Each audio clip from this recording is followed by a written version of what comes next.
to another exciting edition of the Big Interview on FMIG TV. We have one of the biggest stars when it comes to Ghana football. He plied his trade in Portugal. He went all the way to a couple of clubs. He played for Chelsea and he now plays for Newcastle. Our guest today is Christian Atsu. Good day, sir. Good day. You okay? Very fine. I believe you're also fine. I'm okay, thank you. An amazing talent. When everybody watches you, he sees that this is one of the biggest stars Ghana has ever produced when it comes to skill, when it comes to pace and everything. This season you played 29 games in all competitions for Newcastle United. You scored a single goal. When the season ends like this and you don't score a number of goals, does it become a source of worry to you? Yeah, always in football you have to prepare for any situation. I would say this season hasn't been one of my best season after I had the surgery, but yeah, when you play so many games like this and you don't score more than 7-10 goals, then it becomes a worry for you, the player, but it's something that I need to work on the field. Now, talking about having a surgery, how difficult is it when you are recuperating from surgery and then a lot is expected of you from your coaches, your fans, your family, everybody? For me, after the surgery, I knew that I will come back quickly, and then I will pick on quick where I started. But when I came back, it became different, and I started slowly not being in the squad, sometimes being in the squad, being on the bench, and then after I pick up, and I started to play some games. But even though I had some good games, but it was very difficult. I know a lot of people will expect more from me, but I expect more than people expect from myself also. I know, obviously, you've played under a lot of top coaches in Europe, from FC Porto all the way to Chelsea and now at Newcastle United, Sienu. You played under a lot of coaches. If you are asked, to choose one of the coaches that you played under, which of the coaches would you say is the best? Will it be Rafa Benitez? Will it be Jose Mourinho? Who will it be? I would say it's true. I've played under great coaches. When you talk of Mourinho, Conte, and Villas-Boas, and others, but some of them have different characteristics that I would say. Benitez is very good. I would say he has been one of the best that I've worked with. Well, you've indicated earlier that personally you did not have one of the best seasons in your career, and it seemed to have reflected in the performance of Newcastle United. This season the club struggled a little in the English Premier League. What would you say accounted for the poor show of Newcastle this season? This league, the Premiership is very competitive, and we keep on working hard. Last 2 seasons we achieved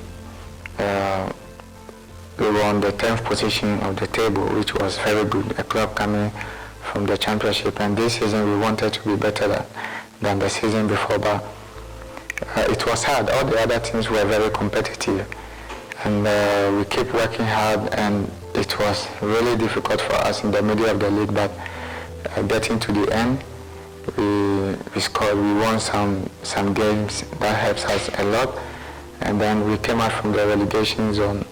I think it hasn't been a bad season for us, but we can do better. What is the target going to be for Newcastle when the season resumes next season?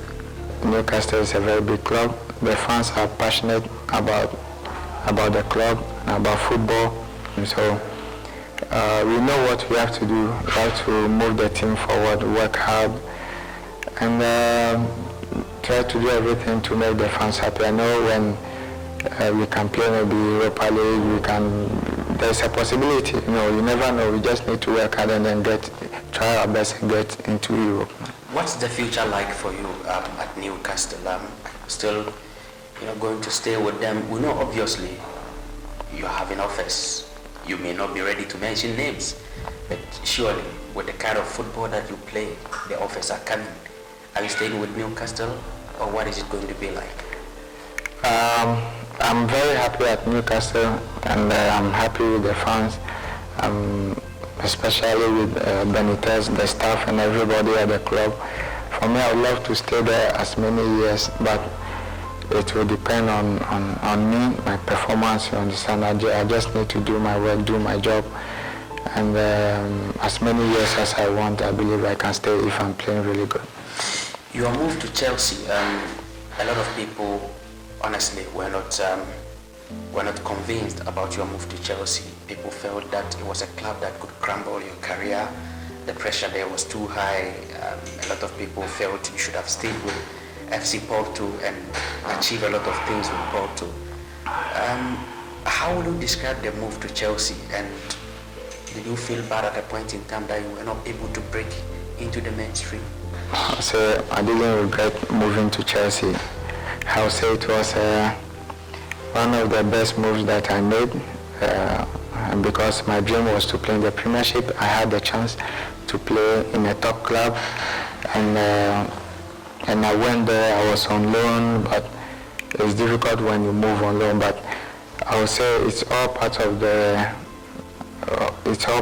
game, football. We watched you, having your personal training, trying to, hit up your form, build up ahead of the African Cup of Nations. Is it something that you personally do even in Europe, or is it because you're on holidays, you want to catch up before you join the team going to the AFCON?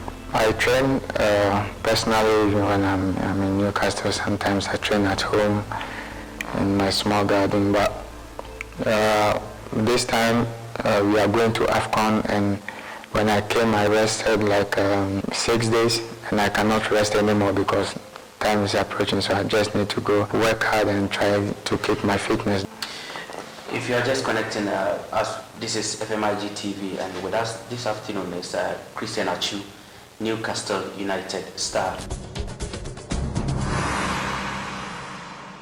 You'll be going to your 4th African Cup of Nations as a player.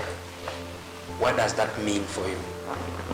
This is the last one that I think I have to win, and it's something that I believe Black Stars can win the AFCON this time around. I have so much belief that even I don't know where this belief is coming from, but I believe this time Black Stars are going to win the AFCON, and my 4th time at least. I've been to the final, so this time we have to win it.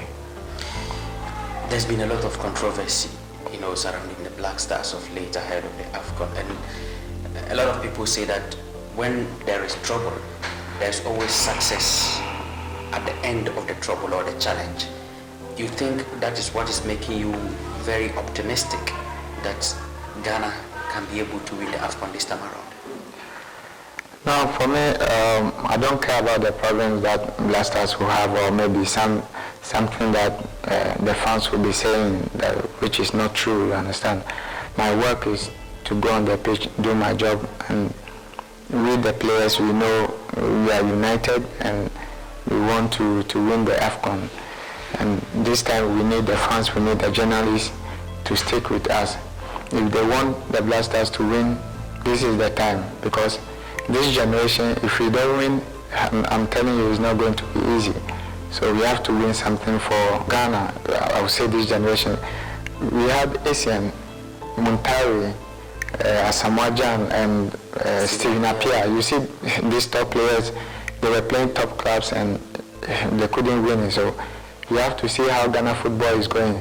If we don't support the team, if you start insinuating something that there's a problem here, there's a problem here, you think you are supporting the team. No, we have to focus on the team now that we are going to AFCON, and we have to focus on the moment, not tomorrow, not what is going to happen there, and then people are just going to be saying the team is going to be this, the team has not been that, you understand? You can't just insinuate anything. Let's focus on the AFCON and win it. Imagine if we win AFCON and bring the trophy to Ghana. you see how Ghanaians are going to be happy. And we want everybody to be part of this. You came close, so close in 2015. When the last penalty kick was missed and Ghana lost it to Ivory Coast, I want you to reiterate your feeling. How was the feeling like for you? The worst I've seen, because I felt that we have won the AFCON in 2015 when they missed 2 penalties and we scored 2. Impossible. Possible for we professional players to not concentrate on this. I would say I was shocked. I was shocked when we lost the penalty. Asamoah Gyan has been the captain of the Black Stars from December 2012 up to this time. Just a few days ago, there was reports out there and the coach confirmed it, that he's changing the captain's armband. He's making Gyan the general captain and Andrea will become the captain of the side with Kojo Asamoah as a deputy captain. What do you think these changes can do for the team? It's always the same. It's not going to change anything. We just need to support the captain, give respect to him, and then when we are on the field, we try to do the same thing that we always do. It's not going to be a big difference or anything like that. No, this is the coach's decision, and everybody has to respect it. And we have to respect the captain, that's all. When you heard the news that Gyan has announced his retirement from the national team, the first time you heard it, what was your thinking? How was the feeling for you? Because he's been your captain from 2012 and all of a sudden you hear that he's retiring from the national team. I would say I wasn't happy the way it happened, you understand, the way he retired from the national team, because he's one of the important players in this country, and we have to, if you want to retire, we have to, do something for him. We have to play a farewell match for him. Understand? We have to respect him before he retires. So when he announced that retirement, I was very sad, because I think it's not the right way to retire as a legend. We're having 24 countries for the first time in the African Cup of Nations. 24 countries are going to play. We've had 16 countries. Ghana have struggled to win it. We now have 24 countries. It means we are going to play much more matches. How is it going to be like for you, the players? You play a lot of matches before you get to the trophy and you win it eventually if you want to. It will be a great achievement for us if we win this one, because it's the first time 24 teams are going to play, and we will say we won it when they started with 24 teams. It's going to be difficult because we are going to play a lot of games. We are going to be tired. So this time I think we need a lot of rest after each and every game. We have to comport ourselves, do treatment if we need it, do a lot of massage if we need it, because it's going to be very difficult. The last time Egypt hosted, they won it. That was in 2006. They won in 2008. They won in 2010 against Ghana. In 2008, it was hosted in Ghana. They won it. Arguably the most successful club in the history of the African Cup of Nations. They are hosting it again. And this time they have a certain Mohamed Salah. It's true. That generation was one of the best. I think they were all playing in the local league, right? That was in 2006? Yeah, exactly. Most of them were playing the local league. They were focused. They were united. But we have to ask ourselves, what did they do that they achieved all these kind of things? They are fans. The journalists. Everybody were behind the team. This is what I'm saying. It's not about only Black Stars. It's about the journalists. It's about the fans.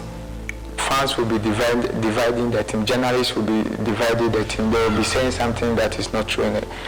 All these kind of things affect the team, and we need to be united as a nation. We always say we are united, but we are not united as a nation. we try to divide teams. They were united and they work hard for the nation. Ghana has won it 4 times, right? It's possible we can win it again. But whilst the tournament is going, this time I want Ghanaians to support the team. I see passion in your eyes. I see determination in your eyes. I see optimism. It's like you are sure that Ghana can win it this time around, and you keep mentioning journalists. What so special thing must journalists do to help the team to be able to win the AFCON? I think this time we have to have a meeting with the journalists. We have to sit down with them, with the players. If we can sponsor them to Egypt, they have to stick with the team, be with the team. They have to get close to us. We have to communicate with them. We don't want the journalists to be far from us. We want them to be with us, and if they can get close to us at the hotel, even we don't mind. We have to get close to them, interact with them, speak with them. If we have problems, we go to them. If they have problems, they come to us. This is how we unite a team. And the journalists, they play one of the biggest parts. This is what I'm saying, because when you bring a bad news outside, you think this doesn't affect the team. You don't know. You need peace. A footballer needs peace to play better. And this affects the players. And when you bring these kind of cases out, the fans will be speaking, this guy is bad, once it's not true. You are spoiling the team. That's why I said journalists are very important. We have to get close to them, speak with them, and then I believe this AFCON, we can win it, because if we don't win it, many people are going to retire. See how Ghana football is going. I've been at several international tournaments, and it's true, sometimes the state, sponsors a lot of journalists to these tournaments. I remember when Ghana hosted the African Women's Championship, a lot of Algerian journalists and Cameroonians who came were all on the tickets of the state. I am not saying that the state must take it as a responsibility of taking journalists there. Every journalist belongs to a media house, but at least we all should come together as a team to support the Black Stars to win this African Cup of Nations. Finally, we have countries like Cameroon, we have Nigeria, we have Egypt, we have Senegal. Almost all the big countries are representing this time around. Apart from Ghana, where you will play, because obviously when you are playing for Ghana, you are looking for the trophy. Yeah. Apart from Ghana, which other country do you think poses a threat at the African Cup of Nations in terms of winning? Egypt and Senegal, I think, because for Egypt they will be stronger because of the fans. It's not easy to play in Cairo when the fans are behind the team. The atmosphere is going to be crazy because they have Salah, and he's one of the best African players that we have now. All the fans will be going to watch him, so I believe they also have a chance. If you just connected and you followed this particular interview on FMIG TV on YouTube, we had an extensive chat with Black Stars and Newcastle United star Christian Atsu. It's been a wonderful convo between us. He's spoken about his experience at clubside, his days at Chelsea, his days at FC Porto, Newcastle, the season, and the Black Stars at African Cup of Nations.